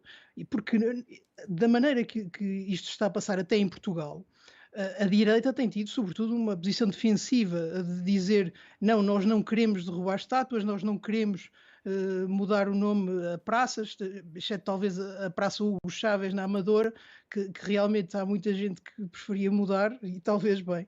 Mas aqui há claramente uma posição ativa, e a posição ativa nasce da esquerda perante uma direita que também não consegue fazer uma proposta alternativa. E eu entenderia um movimento assim. Rui Tavares, concorda? Eu acho que podemos começar por baralhar um bocadinho o jogo. Eu concordo com tanto o que o António Araújo como o Francisco Betancourt disseram sobre os dados étnico-raciais nos censos. Mas devo notar que é uma esquerda maioritária no Parlamento e uma esquerda, se calhar, mais tributária de uma tradição que a Helena definia como mais francesa, mais jacobina, se assim quisermos, que recusa essa inclusão porque considera que ela viola certos valores republicanos. Isto para dizer que, quando às vezes querem criar uma polarização esquerda-direita, estas questões, que algumas delas são complexas, têm uma multiplicidade de posições dentro da esquerda, dentro da direita. A Helena Matos falava há pouco do Museu de Arte Popular, ninguém defendeu o Museu de Arte Popular. Bem, eu por acaso estive em frente ao Museu de Arte Popular a defender que ele permanecesse. Quem estava ao meu lado, lembro-me quem organizou essa manifestação, a Catarina Portas, a Rosa Pomar, não vi lá ninguém daqueles que são amantes do Jardim de Buxos, agora ali ao lado em Belém. Também não vejo ninguém insurgir-se contra tantas vezes que nos dizem, todos os dias, falta de dinheiro para arranjar determinados monumentos, falta de dinheiro para recuperar determinados corpos arquivísticos. Toda a gente diz, bem, o dinheiro não é infinito, mas para aqui já tem que existir. Mas isto também, lá está, baralhando o jogo, ocorre à esquerda e à direita. Eu lembro de ter ouvido uma enorme polémica à esquerda e à direita porque era uma profanação de um monumento nacional, à esquerda porque era uma profanação capitalista de um monumento nacional, quando houve um jantar no Panteão Nacional. Lembram-se por causa da Web Summit. Na semana seguinte houve uma notícia sobre o estado de degradação que apresentava o Templo Romano de Évora, por causa de um dos monumentos mais importantes do país, e não era fazerem lá um jantar, era degradação, e aí ninguém se preocupa. Por isso eu dizia há pouco que não se discute tanto história quanto se discutem caricaturas, uma boa parte dessas caricaturas politicamente motivadas, no intuito de criar uma polarização artificial em que se retrata um campo como sendo o campo da intolerância e, digamos, da violação da liberdade de expressão. Devo lembrar que está longe de ser um panorama completo. Na Europa há uma universidade que foi expulsa de um país da União Europeia. Se não acontece sob nenhum governo de esquerda, aconteceu sob o governo do Sr. Viktor Orbán. Uma das melhores universidades da Europa Central, que se chama precisamente Universidade da Europa Central, foi expulsa da Hungria. É proibido neste momento na Hungria ensinar qualquer coisa que tenha a ver com questões de género. Nos Estados Unidos é proibido, em vários estados americanos, e noutros há propostas para proibir, a utilização de material historiográfico que apareceu num famoso projeto do New York Times, o projeto 1619. Controverso será, certamente. O presidente Trump acabou os seus dias na Casa Branca com um documento acerca de como é que a história deveria ser ensinada. De facto, não vemos aí, talvez por grande capacidade política de algumas pessoas que fazem destas caricaturas, praticamente a sua monocultura na opinião. E por incapacidade da esquerda e também por muita ingenuidade à esquerda em relação a estas questões, não vemos ninguém apontar que as maiores ameaças no Brasil, por exemplo, com o movimento Escola Sem Partido, ameaças a professores, mais uma vez, gravações ilegais de aulas para depois individualizar professores. Há uma ameaça de fascismo. O Rui escreveu há poucos dias que aquilo que mais desagrada a um historiador é ver a história repetida. Isso certamente. Há muita gente que vê aqui no espírito do tempo algo parecido com os anos 20 do século passado. Tem isso? Numa outra discussão acerca da utilização ou não do termo fascismo, não há nada que desagrade mais a um historiador do que a possibilidade de ter de admitir que a história se possa estar a repetir. Mas deixe-me prosseguir. Estes bloqueios, alguns deles artificiais, impedem um debate maduro, um debate construtivo acerca destas questões. A estátua que foi derrubada em Bristol, de Edward Colston, era uma estátua que já há muitos anos muita gente pedia a contextualização dela com uma placa que lembrasse que aquele homem escravizou, comercializou milhares, mais de 10 mil seres humanos, incluindo crianças. Foi pedido que ao menos houvesse uma imagem, porque existem essas gravuras dos barcos negreiros de pessoas escravizadas que aquele homem financiava, e isso foi sempre impedido porque todas essas tentativas de aprofundar o conhecimento histórico e de possibilitar mais acesso ao conhecimento histórico foram caricaturadas como sendo politicamente corretas. Claro que há muito interesse de muita gente a chegar-se a esta situação de maximalismos opostos, que eu acho que são ambos indesejáveis. Quem defenda que nenhuma estátua pode ser tocada... Mas a circunstância hoje obriga a falar disso.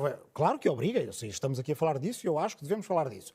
Em boa parte para ultrapassar estas polarizações destrutivas e fazer um debate mais maduro na sociedade. Muita gente que diz não se toca em estátuas, alguns deles eu vi-os aplaudir o derrubo da estátua de Saddam Hussein. E ninguém, quer dizer, uma posição maximalista acerca de não se toca em estátuas seria uma posição que impediria, por exemplo, na Europa, de se terem derrubado estátuas nazis. Na verdade, é uma posição absurda. Também é uma posição absurda e digo sem nenhuma compunção. Quem do outro lado acha que qualquer pessoa que tenha aceitado, defendido, argumentado a favor da escravatura, não possa ter uma estátua. Isso implicaria não haver uma estátua de Aristóteles, implicaria não haver provavelmente uma estátua da Rainha Ginga ou do Zumbi de Palmares. Agora, os debates chegam a este ponto quando há um interesse, e aí é um interesse que vem em boa parte da direita, por caricaturar a esquerda. Mas de que direita é que estamos a falar, Rui? De que direita? Estamos a falar de uma direita que faz... É importante esta pergunta, se me permite só, e vou gostar de ouvir outras opiniões, porque há pouco, por exemplo, quando Francisco Tencourt falou de uma minoria saudosista do salazarismo, em Portugal temos hoje uma emergência, e há pouco já falou da candidatura de André Ventura e do aparecimento do Chega, que já é muito mais do que uma minoria saudosista até porque ideologicamente é dificilmente retratável. Estas coisas polarizam e polarizando, chamam a atenção, e já existe há muitos anos, em boa parte baseada em caricaturas, em outras baseadas em exageros de coisas reais, toda uma monocultura à volta dos temas do politicamente correto, a guerra contra o Natal, que há pelo menos 20 anos que a Helena Matos e eu, numa altura em que nos pagavam para discordarmos, que é uma coisa que fazemos até de graça, escrevíamos acerca disso, não houve guerra nenhuma contra o Natal não desapareceu. E, portanto, essa monocultura, de facto, cria realidades e permite esconder outras coisas. Em Portugal foi um secretário de Estado da Cultura de direita e não de esquerda que quis tirar os livros de José Saramago de um prémio europeu. E poderíamos por aí continuar.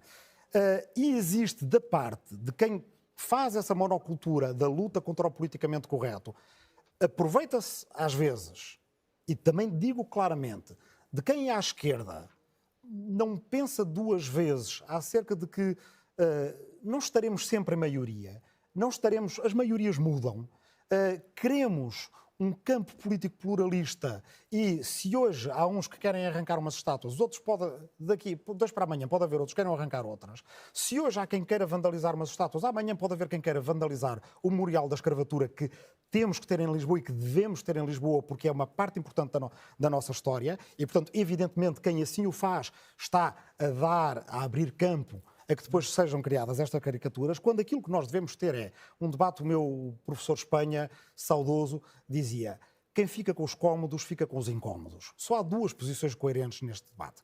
Aqueles que acham de que nós não nos podemos nem orgulhar, nem envergonhar da história, e, portanto, nem para um lado nem para o outro, mas a maior parte da população portuguesa e das instituições públicas, creio, não o querem assim. Nós desejamos, e eu concordo com isso, muitas vezes orgulhar-nos da nossa história, monumentalizá-la, comemorá-la, porque isso faz parte do debate cívico, mas isso tem de vir com, também, reconhecermos memorializarmos muitas vezes, pormos nos museus muitas vezes, tudo aquilo de que nos envergonhamos e ainda bem. Porque, Carlos, muito rapidamente, Carlos, só mesmo muito rapidamente, por duas razões muito rápidas, eu prometo ser muito rápido. Não vou deixar que não seja... Sobretudo vais prometer que não falas por cima. Não, desta vez não vai falar, eu não deixo. Mas também demorou muito tempo a chegar aqui. Primeira razão, porque de facto há muita gente na nossa sociedade, nomeadamente jovens negros, afrodescendentes, que já não fazem parte da história nem do colonialismo, nem da imigração dos seus pais e avós. E são cidadãos de pleno direito que querem participação cívica. Segunda razão, porque na nossa sociedade nós só temos a ganhar com o conhecimento do passado que nos permita, quando há pouco o Francisco Betancourt dizia que o racismo não é eterno, dizia-nos também uma coisa muito importante, implicitamente, se calhar vou explicitá-la e não sei se ele concordará comigo. Isso significa também que nós podemos ter um horizonte de erradicação do racismo, de uma sociedade que não seja racista, e nesta nova geração que nós temos hoje em dia, nós temos muita gente que não é só não racista, é antirracista, porque deseja viver numa sociedade em que o racismo já não pese sobre quem, para comprar casa, para alugar casa, para chegar a crédito, para chegar à universidade, vive sobre o racismo. E o Rui não vai poder interromper. Não, eu creio que debaixo desta opacidade das nossas sucessivas declarações há divergências muito grandes. Por exemplo, quando aqui se fala da necessidade de descolonizar presentemente os currículos escolares, não é, os programas escolares, nós temos de perceber em que é que isto, por exemplo, se vai traduzir. Aliás, o próprio conceito de descolonização ninguém volta ao passado. Portanto, temos de perceber que quando se diz, o que é que se pretende dizer quando se vão descolonizar, por exemplo, os currículos? Em que é que isso se vai traduzir, por exemplo? Por exemplo, também quando se falou aqui, como se fosse uma simples minudência, a questão da pergunta sobre... Eu já vou ouvir, Mamadou, já vou ouvir. A questão da pergunta sobre a questão racial no discurso, nos censos do INE, que eu acho que é uma questão que deve ser debatida, sem dúvida, porque ela prende-se com questões muito transversais, mas, por exemplo, temos de perceber que quando depois se pensa usar isso para promoção de políticas públicas de promoção para a inclusão, na maior parte dos casos, isso tem-se traduzido numa série de países numa espécie de acantonamento das minorias, que por sua vez passam a relacionar-se com o Estado via figuras de mediadores. Isso, por exemplo, temos o exemplo terrível em França, não é? Em que passa a haver uma mediação, ou seja, o indivíduo não se passa a relacionar com o Estado, no Estado de Direito em que vive, mas passa é a comunidade pela qual falam os outros. Aliás, o discurso das comunidades e o discurso do racismo e do antirracismo tem levado muitas vezes a que se trate as minorias como se não fossem constituídas por indivíduos, mas sim por uma simplificação. E para usar um termo que aqui o Rui tem usado muitas vezes, uma caricaturização, ou seja, há uma simplificação. Portanto, temos de perceber que não é um discurso sem graves contraindicações em alguns aspectos. E depois temos de perceber uma outra coisa. Ao longo de todo este programa, nós falámos imenso de nós, não é? Aqui, do mundo ocidental e da questão das pessoas não brancas, não é? Como é que como é que foi o nosso relacionamento? Nós temos de perceber nem a escravatura, nem o racismo, e esta é a minha opinião, não é necessariamente consensual entre as pessoas deste programa, não é de modo algum exclusivo da sociedade ocidental. O que será um exclusivo da sociedade ocidental é ter tido a capacidade de criar em si reflexão a condenar a escravatura, a criar movimentos abolicionistas. Mas quando nós falamos de escravatura, temos de perceber quem os escravos compravam-se a alguém. Nós temos grandes traficantes de escravos, como é o caso de Dona Ana Joaquina em Angola, não é? Portanto, temos grandes traficantes de escravos em África e um comércio que era dominado por determinados chefes em Angola. Portanto, esta ideia é uma visão, se quisermos, muito... eurocêntrica? Se quiser, ocidental, ocêntrica, e achar que tudo começou connosco. Como é óbvio, não começou tudo connosco. Como é óbvio, já havia escravos muitos anos antes. Como é óbvio, houve grandes revoltas de escravos. Todos nós vimos os filmes sobre o Espartaco, todas aquelas histórias, Roma, Grécia, o Rui aqui referia à questão. Portanto, temos de perceber, nós não somos nem o princípio nem o fim das coisas. E, por outro lado, também temos de entender que, quando nos colocamos desta perspectiva e nesta simplificação, nós, por exemplo, fechamos os olhos a coisas que são particularmente graves. Eu fui professora há alguns anos de liceu. E uma das coisas, por exemplo, que me chocava imenso era o discurso, por exemplo, de muitos africanos em relação aos ciganos. Ou o discurso dos cabo-verdianos em relação aos guineenses. Não é? Mas aí não está a simplificar? Não, não estou a simplificar. Estou. Há pouco, ouvi. Todos os cabo-verdianos? Não, Rui, desculpa lá. Conforme diz o povo, não vamos emprenhar pelos ouvidos. Eu disse o que eu ouvi, não são todos. Eu estou a falar. Portanto, temos de o entender. Existem racismos. O homem branco não é o centro do mundo, nem para o melhor, nem para o pior. Eu garanto o direito de réplica, mas o Mamadou já fez várias vezes menção de intervir, desde logo para esclarecer a questão da descolonização dos currículos. Se quiser, pode começar por aí. Mamadou. Começo por aí. A descolonização dos saberes é simplesmente permitir que as crianças que nascem cá se possam refletir nas narrativas coletivas que vamos construindo para a produção de saber. É tão simples quanto isso. Mas isso é uma desconversa, muitas vezes. A Helena Matos é especialista nisso. Esta conversa sobre a comparação entre servidão e escravatura é de uma desonestidade intelectual tremenda. Porque, como é óbvio, houve sempre servidão. Ainda, aliás, há parte do mundo onde ainda existe servidão. Agora, a escravatura, tal e qual como nós a conhecemos, a sua dimensão transatlântica, a sua dimensão de desumanização, tal e qual como praticada pelo Ocidente, não tem comparação com nenhum outro fenómeno de escravatura. Claro que houve, por exemplo, a escravatura do mundo árabe, mas ela não tem a mesma dimensão do ponto de vista daquilo que representava a desumanização das pessoas que foram escravizadas. Fazer essa comparação é uma desonestidade intelectual. Eu percebi tudo o que me está a dizer, só não consigo perceber... Só a pergunta da Helena, por favor. Pergunta, mas confesso-lhe, gostava que me explicasse como é que pode achar ou aferir o grau de desumanização de alguém, por exemplo, que foi escravo em África, não é? Ou ainda escravo, com o ter sido escravo noutro sítio qualquer. Porquê que acha que era mais desumano? Não estou a perguntar porquê que acha. Como é que consegue aferir isso? Consigo, porque eu não posso dizer...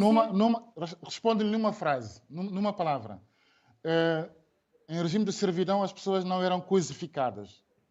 Em regime de escravatura transatlânticas, eram coisificadas. Mas porquê que coloca a questão transatlântica? Isto é uma Helena. Não faz qualquer sentido, repare. Os japoneses... Isto é uma distração. E, aliás, como sabe também, houve escravos sem serem africanos, não é?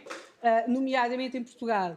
E, portanto, os japoneses que vieram como escravos para Portugal, não havia uma coisificação? Não, quer dizer, portanto, como é que pode A resposta aferir... do Mamadou, por favor, para eu poder avançar e ouvir mais opiniões.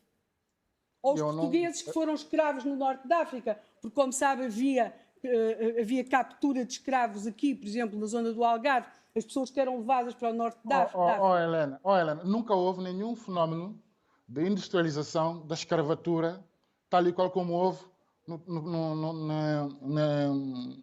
no processo da escravatura, ainda por cima, em que Portugal teve um papel fundamental na massificação da escravatura transatlântica. Portanto, acho que isto é uma não discussão.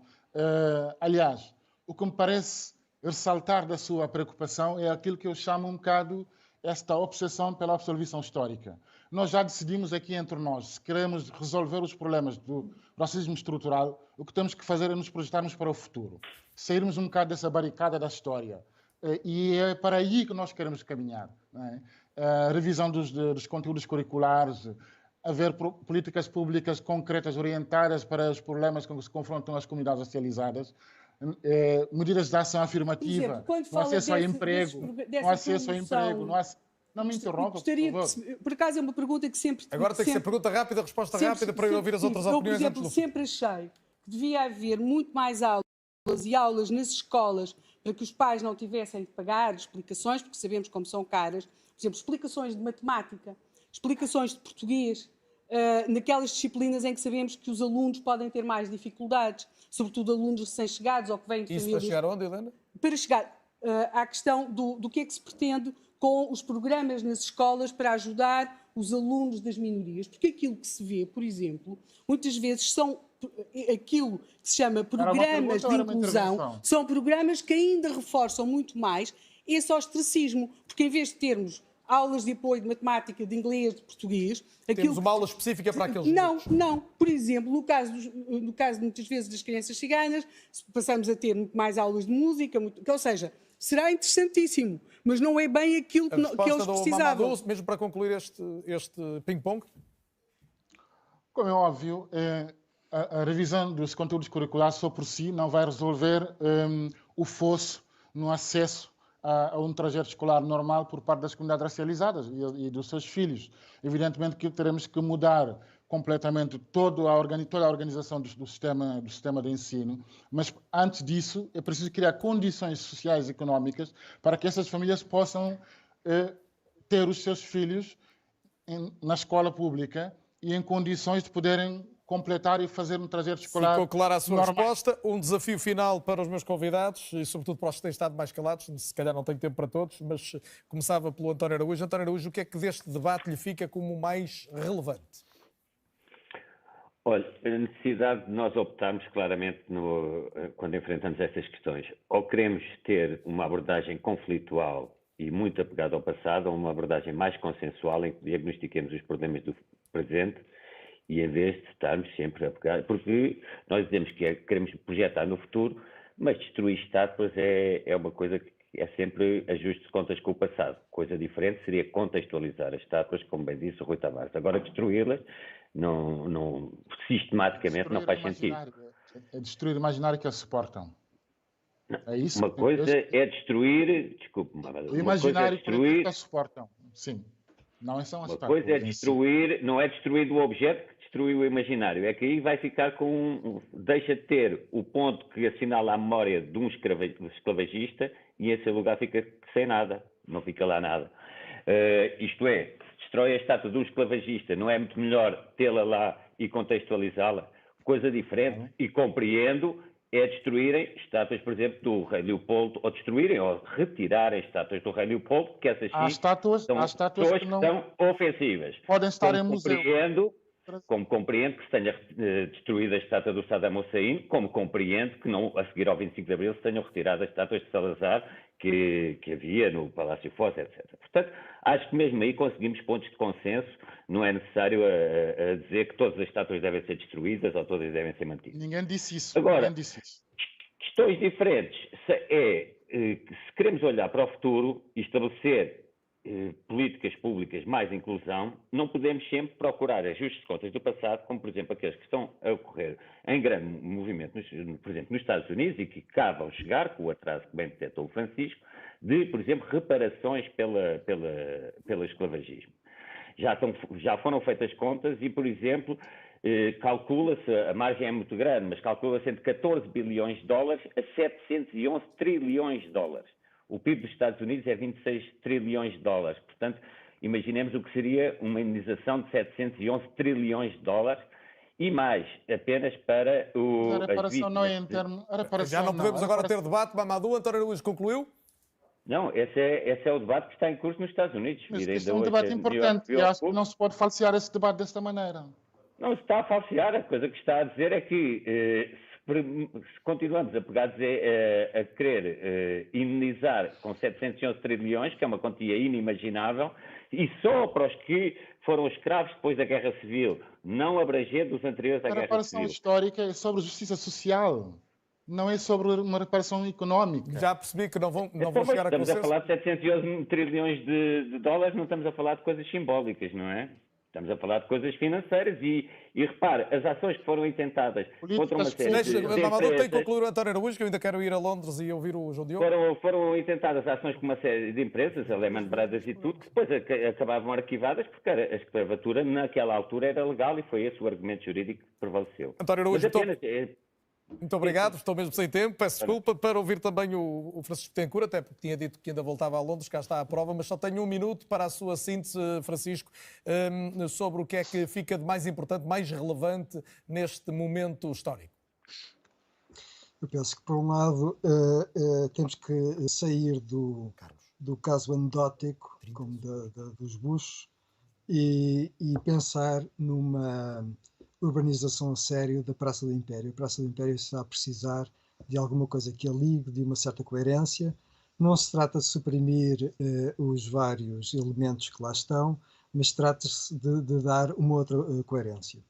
Depois há aqui um problema de políticas de memória. Eu percebo que as pessoas nos Estados Unidos, sobretudo as minorias de origem africana, as minorias negras, estão desesperadas porque sofrem injustiça social secular e, de facto, mesmo com os direitos cívicos dos anos 60, ainda estamos muito longe de ter uma sociedade justa nos Estados Unidos, e isso as pessoas mobilizam-se e tratam das estátuas para, no fundo, exprimirem a sua revolta.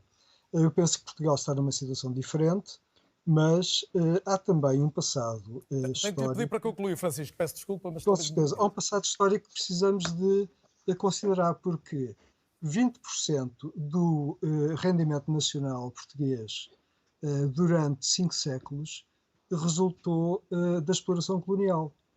Eu não digo que seja necessário pagar esses 20% de que Portugal beneficiou, mas isto faz com que se tenha uma noção de responsabilidade e que se pense nos novos países independentes de uma forma responsável, de uma forma amigável e de uma forma também que permita olhar para o futuro de uma maneira diferente. Muito obrigado, penso que ficou clara essa última ideia. João Diogo Barbosa, num minuto, o que é que guarda deste debate, desta troca de ideias hoje? Bom, acho que a ideia principal é que nenhuma estátua saiu magoada desta conversa, e isso é sempre bom. Mas o mais importante aqui é perceber que discutir a identidade ou a memória exclusivamente do ponto de vista racial ou colonial é propositadamente diminuir o âmbito e a qualidade do discurso. Ficarmos presos a um debate estrangeiro é algo que nos assenta mal, que não funciona, e dizer que não houve progresso é aliás até um bocadinho ofensivo para as vítimas, que hoje se podem preocupar com estátuas quando antigamente tinham de se preocupar com a sua vida e com a sua liberdade. E, portanto, eu diria que falta alguma perspectiva do pouco tempo que passou desde que estamos a viver numa democracia, e talvez pensar que fomos muito rápido do Estado Novo para uma adesão a 2 pés à União Europeia, que não houve um tempo de debate e de reflexão interna e que nunca ficamos bem a perceber quem somos. E acho que isso nos prejudicou e não nos deixa sequer perceber qual pode ser o nosso contributo na União Europeia, precisamente neste ponto de vista da identidade e da memória. E eu agradeço, João Diogo, o seu contributo para este debate. Tenho 30 segundos para o Rui e para a Helena. Rui, 30 segundos mesmo, porque não posso queimar o tempo. Bem, nós devemos certamente fazer história, fazê-la de forma informada, rigorosa, participada, mas às vezes esquecemos da outra acessão de fazer história. E se há lição histórica que nós devemos ter presente no presente, é que nós podemos fazer história da outra maneira. Com as grandes conquistas da democracia que podemos fazer, com as grandes conquistas da ciência que podemos fazer, com grandes conquistas também em termos de direitos cívicos e sociais, de que a erradicação, a superação do racismo é certamente uma das mais importantes pela grande injustiça que representa para a vida de muita gente. Fazer história, em vez de consumi-la, é provavelmente das melhores homenagens que nós podemos fazer e das melhores projeções no futuro que podemos fazer da nossa sociedade. Helena Matos?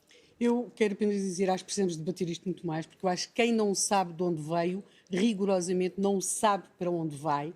Quem se entretém a pretender destruir ou reescrever o passado, está simplesmente a querer dizer que não tem ideias para o presente e muito menos para o futuro. Nunca se esgota um debate como este num debate televisivo, mas foi rico, não tenho dúvida, e o vosso contributo foi absolutamente indispensável. Agradeço por isso a todos.